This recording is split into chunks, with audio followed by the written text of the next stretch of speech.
Introducción.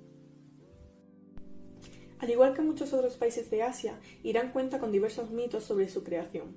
Al leer los mitos observamos que todavía no hay una fisura en las relaciones entre hombres y dioses. Al contrario, los soberanos participaban con total naturalidad en el designio de la creación. Los Medos, 715 a.C. hasta 550 a.C. Más allá de la cosmología, en los comienzos del tercer milenio, las tierras fértiles en torno a la confluencia de los dos grandes ríos civilizadores, el Tigris y el Éufrates, estaban ocupados por una serie de pueblos, ciudades-estado, tuteladas por una divinidad y bajo la organización política y administrativa de un gobernador religioso, que conformaban las primeras civilizaciones mesopotámicas. La primera gran civilización que se estableció en suelo iranío fueron los medos, que para establecer un estado unieron varias tribus y eligieron a Déioces como primer rey de la dinastía Meda. Déioces se ganó la confianza del pueblo mediante buenas acciones, pero fue capturado por los asirios y lo obligaron a dejar el trono, por lo que el reinado pasó a su hijo Fraortes, quien al intentar vengarse de los asirios fue asesinado por estos. A su vez, durante su reinado, los escitas atacaron su territorio. Debido a esto, Ciáhares se convirtió en el rey, llegando a ser considerado el más poderoso de la dinastía. Después de hacerse con la parte norte de Mesopotamia, se acabó formando un acuerdo en el que el río Jalis, actualmente llamado Kizil-Irmak, pasó a ser la frontera.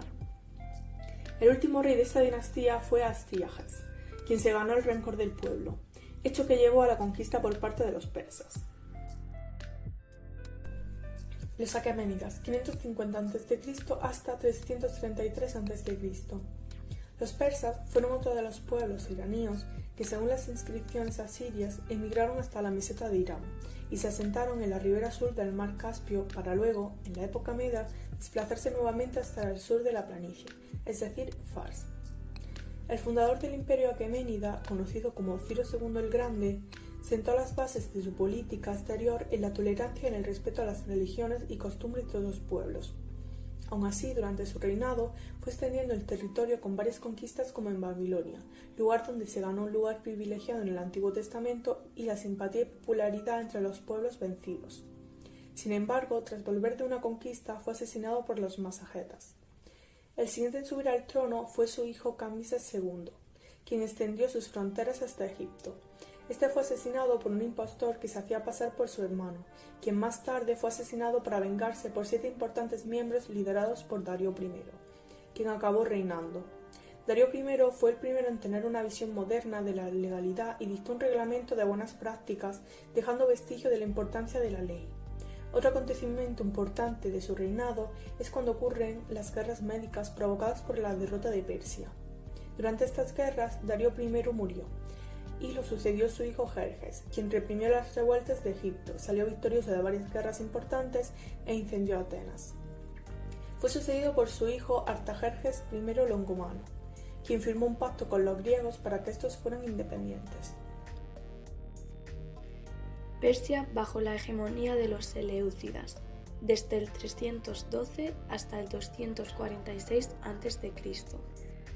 El afán expansionista de los soberanos aqueménidas instauró un periodo de medio siglo de guerras con las ciudades-estado griegas por el control de Asia Menor y el Mediterráneo.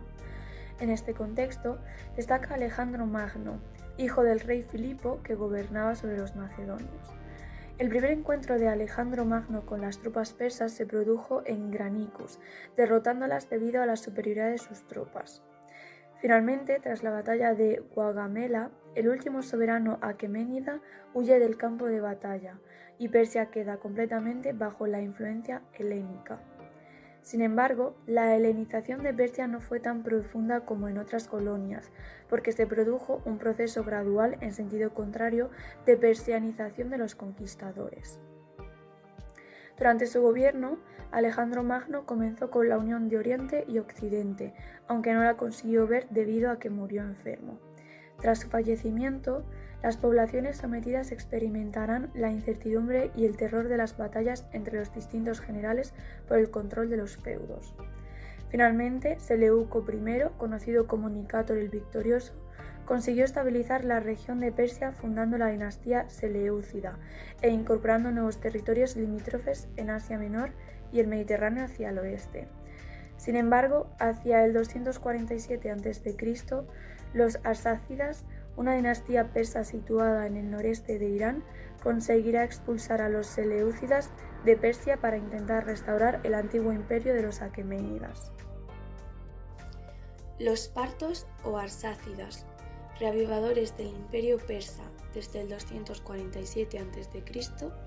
hasta el 224 después de Cristo. Los arsácidas o partos fueron una dinastía fundada por el aludido Arsaces, quien alrededor del año 250 a.C. atacó la Partiana con la ayuda de su hermano Tirídates y fundó la ciudad de Ashk, en la que fue coronado.